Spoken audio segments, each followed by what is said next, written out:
Hello, welcome to the class. As our subject today is economics, and in economics, we'll be studying about definition and core concepts in economics. Definition and core concepts in economics. What is economics? Economics can be defined as a science which studies human behavior as a relationship between ends and scarce means, which have alternative uses. Economics can be seen as the behavior of human over unlimited wants and limited resources.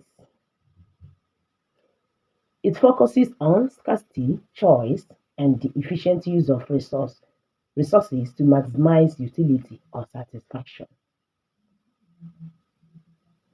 So economics is looking at the scarcity of resources,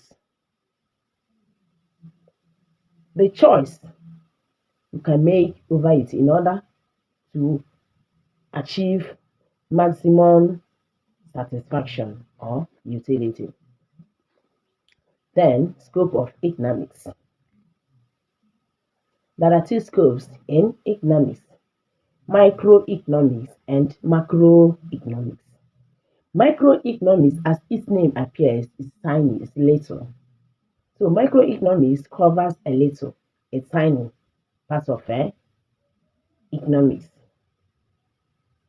like consumers and firms. It says that study of individual economic units, consumers and firms. So microeconomics is only looking at the consumers and the firms that are producers. Then macroeconomics is wide, it's large. The study of the economy as a whole, including inflation, unemployment, and national income. Core concepts in economics. Core concepts in economics. We have scarcity and choice. Scarcity and choice. Scarcity is when resources are limited compared to unlimited human wants. So, in the core concepts of economics, we have scarcity. And scarcity means that resources are limited, while human wants are unlimited. Then, choice. Therefore, because of limited resources, we have to make a choice for our satisfaction to be derived. Due to scarcity, individuals must make decisions about how to allocate resources efficiently. If not, we will not drive satisfaction or utility. Another core concept in economics is scale of preference. A scale of preference is a list of an individual's or society's wants in order of importance guiding resource allocation. A scale of preference is a list of your wants or my wants according to its importance. That now tells you how you now make use of available resources. This table is an individual scale of preference, Becky's scale of preference. Looking at the table, you will see the items needed by Becky and the prices in dollar. Becky needed shoes, shirts, belts, and fan, but Becky only has $5,000. And this $5,000 cannot cover all these items needed by Becky. Then, because of this, she now listed the item according to its importance to her. So, among the listed items, Becky needed shoes first, shirts, belts, followed by fan. And looking at these items and their prices, remember that I said that Becky has only $5,000. And the fan is 4,008. So if Becky decides to buy fan at $4,800, that means Becky will have $200 balance. But because fan is the least in her needs, so she forgone fan. She bought shoes, shirt, belt,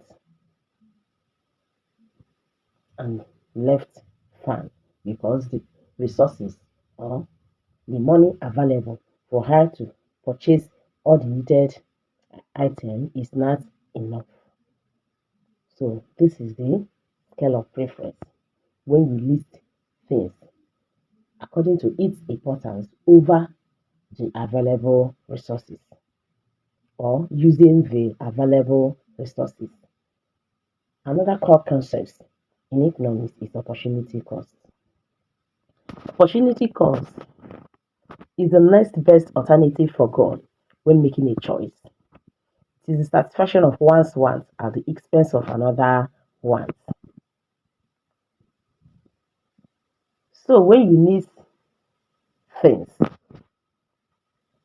and you know that what you have available is not enough, you have to sacrifice the other over this for you to be able to get or purchase the things that you needed most.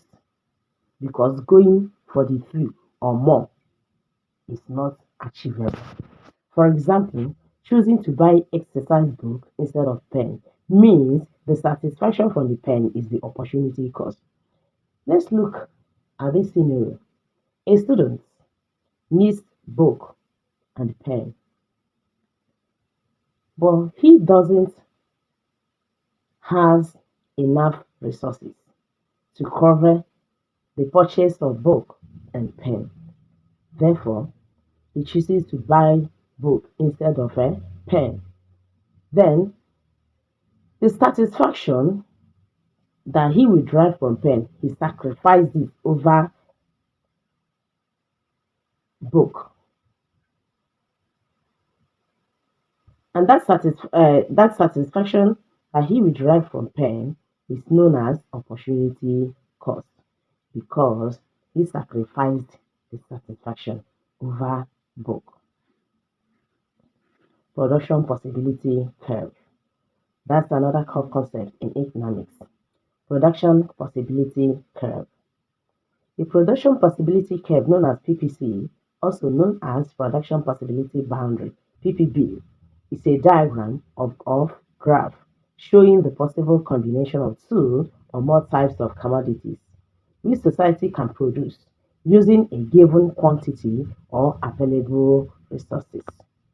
It says that production possibility curve or PPB is a diagram of graph that shows combination of two or more types of commodity which a society can produce using available resources. Let's look at this table, production possibility table for the production of motorcycles and motor vehicles. So this is a firm that produces motorcycle and motor vehicles. Then these are the combination. The combination is that they produce motorcycle and motor vehicles. But because resources is not enough and there are demands, so in combination A, for them to produce 200 motorcycle, they now sacrifice motor vehicles. There is no motor vehicle produced for them to be able to produce 200 motorcycle. If it is otherwise, that there is a must for them to produce motor vehicle, that means they will not produce up to 200 motorcycle. And because of this, they will not satisfy the consumers. Therefore, they have to sacrifice production of motor vehicles. for them to be able to provide or produce 200 motorcycle. In combination B, there are demands of motor vehicles, there are demand of motorcycle.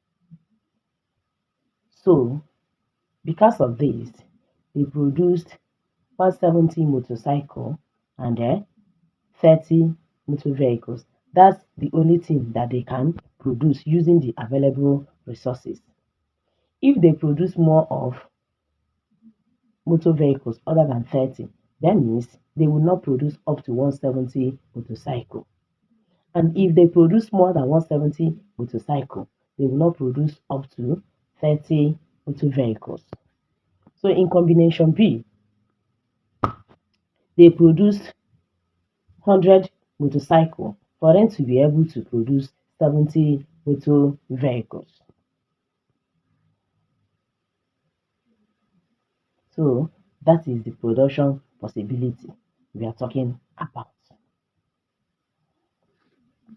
Production possibility curve. Production possibility curve, PPC.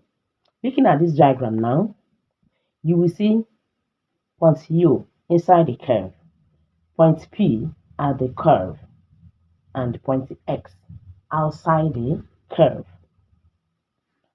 Point B, let's explain this diagram. Point P is pointing at the curve. It shows efficient use of resources. The point B on the curve shows that resources are fully utilized. No resources is left behind. Every available resources are efficiently utilized. Then point U, which is inside the curve, it says underutilization of resources. That means the available resources is not utilized. All of them are not utilized. They used below what is supposed to be used. So other ones are left without making use of it.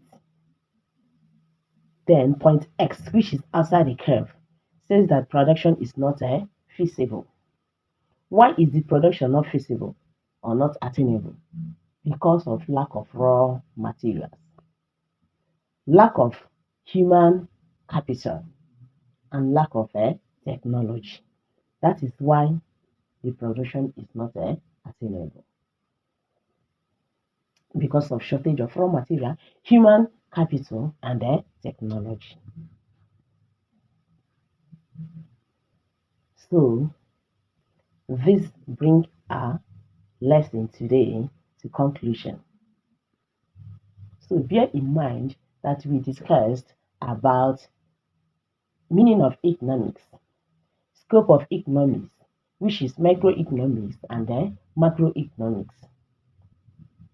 Core concepts of economics: scarcity, choice, scale of preference, opportunity cost, and production possibility curve, PPC or PPB. Thank you. See you in our next class.